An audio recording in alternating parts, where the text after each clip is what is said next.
झारखंड के पर्यटन मंत्री श्री सुदीप कुमार सोनू ने अपने कल के दिए हुए बयान को लेकर के कि पहलगांव वाले मामले को लेकर के हिमाचल के मुख्यमंत्री को इस्तीफा देना चाहिए। उन्होंने इस मामले को लेकर के जब मीडिया में तूल पकड़ने लगा तब उन्होंने आज फिर प्रेस कॉन्फ्रेंस बुला करके इस मामले पर में अपनी सफाइयां दी। आइए देखते हैं क्या सफाइयों में क्या कहा पर्यटन मंत्री श्री सुदीप कुमार सोनू ने, झारखंड के पर्यटन मंत्री। और धन्यवाद आप लोगों ने समय निकाला।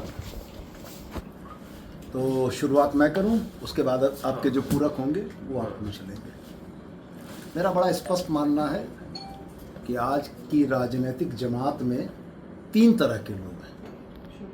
एक पढ़े लिखे लोग हैं, एक अनपढ़ लोग हैं और कुछ कुपढ़ लोग हैं। और सबसे दुर्भाग्य ये है कि ये कुपढ़ों की जमात जो है ना, यही ज़्यादा दिखती है। कल के मेरे बयान पर, भूगोल के ज्ञान पर बहुत सारी चीज़ें मुझको बताई गई।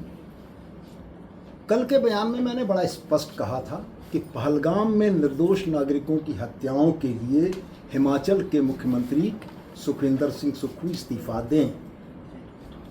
ये हमने इसलिए कहा था कि आज़ाद भारत में सार्वजनिक जीवन के लिए बड़े उच्च नैतिकतावादी मानदंडों की स्थापना हमारे पूर्ववर्ती नेताओं ने की।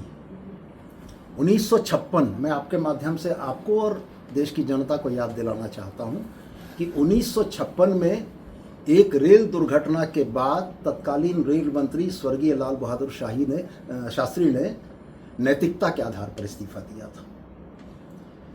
आदरणीय प्रधानमंत्री जी कल जिस बिहार की धरती में नीतीश कुमार जी के साथ बैठे हुए थे, 1999 में रेल दुर्घटना के समय में तत्कालीन रेल मंत्री नीतीश कुमार जी ने नैतिकता के आधार पर इस्तीफा दिया था। मुंबई में 2008 में जब हमला हुआ था तो तत्कालीन गृह मंत्री शिवराज सिंह पाटिल ने नैतिकता के आधार पर इस्तीफा दिया था कि चूंकि देश का गृह मंत्री इतनी बड़ी घटना को रोकने में विफल रहा था।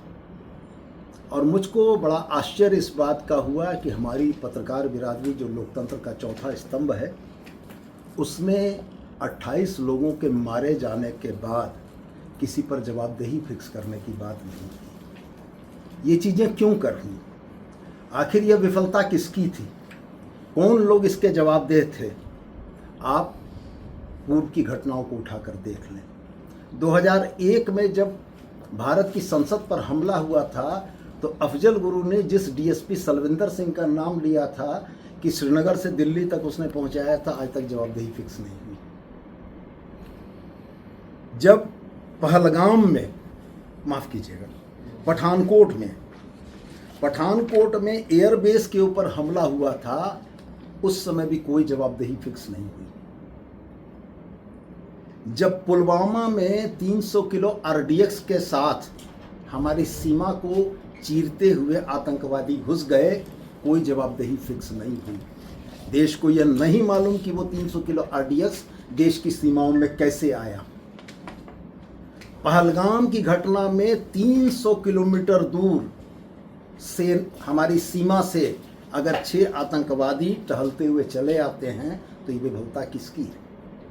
मैं तो सिर्फ यही कहना चाहता था कि अगर कोई जवाबदेही नहीं फिक्स हो रही है तो हमारे सुखविंदर सिंह सुक्खू, जो कांग्रेस के मुख्यमंत्री, उनको जवाबदेही लेते हुए, नैतिक जवाबदेही लेते हुए इस्तीफा देना चाहिए। और मैं तो साथ में ये दोहरा कर कह रहा हूँ आपको कि यदि देश उन 28 शोक संतप्त परिवारों के साथ खड़ा है तो इस देश में राष्ट्रीय शोक की घोषणा क्यों नहीं हुई? ये राष्ट्रीय आपदा का विषय था। अगर हम जबानी नहीं, दिल से अपने उन 28 भाइयों और बहनों के साथ खड़े हैं तो इस देश को राष्ट्रीय शोक की घोषणा करनी चाहिए थी और ये पूरा देश उस राष्ट्रीय शोक के साथ उन परिवारों के साथ होता। तो मैंने तो सिर्फ इतना ही कहा था कि अब बदले हुए इस नए भारत में घटनाओं की जवाबदेही फिक्स नहीं होती है। हमारे आदरणीय नेता प्रतिपक्ष, झारखंड के भारतीय जनता पार्टी के प्रदेश अध्यक्ष, उन्होंने मुझको मेरे बयान को फूहड़ बताया।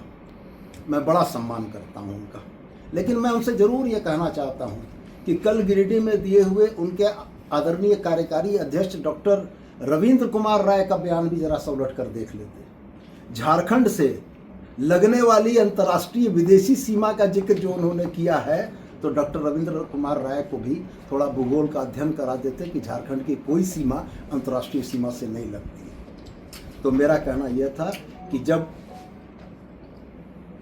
पत्रकार नेताओं का काम करने लगे तब नेताओं को पत्रकार का काम करना चाहिए। जब पत्रकारों की प्राथमिक भूमिका देश की दुर्भाग्यपूर्ण घटनाओं में जवाबदेही फिक्स करने के लिए नेताओं से सवाल करने की थी, वो नेताओं से सवाल नहीं हुआ, तो एक राजनीतिक कार्यकर्ताओं ने पत्रकार की भूमिका में सवाल किया कि घटना अगर पहलगाम में घटी है तो जम्मू कश्मीर तो केंद्र शासित प्रदेश है, वहाँ की आंतरिक सुरक्षा तो भारत सरकार के अधीन है, तो महबूबा मुफ्ती तो जवाबदेह नहीं हो सकती हैं। तो सुखविंदर सिंह सुक्खू को जवाबदेह होना चाहिए, भगवंत सिंह मान को जवाबदेह होना चाहिए कि कैसे घटना घट गई। तो मैं सिर्फ आपके माध्यम से यही कहना चाहता हूँ कि भारतीय जनता पार्टी के जो हमारे फाजिल मित्र सड़कों पर उतरकर आंदोलन कर रहे हैं, तो वो भी इस बात को जरा स्पष्ट करें कि वो उनका आंदोलन किसके खिलाफ है। देश की कुर्सी पर भारतीय जनता पार्टी के आदरणीय प्रधानमंत्री हैं, देश की सीमाओं की रक्षा की जवाबदेही जिन पर है वो रक्षा मंत्री भारतीय जनता पार्टी के हैं, देश के आंतरिक सुरक्षा की जवाबदेही जिन पर है वो देश के आदरणीय गृह मंत्री हैं। अगर फेल्योर है तो जवाबदेह कौन? आपके कोई प्रश्न हो तो पूछें। मान के चले कि आपका जो बयान था वो प्रकाश था। जाहिरा तौर पर जब इस देश ने PSA लाइव न्यूज से मैं हूं आपके साथ संपादक अशोक कुमार झा।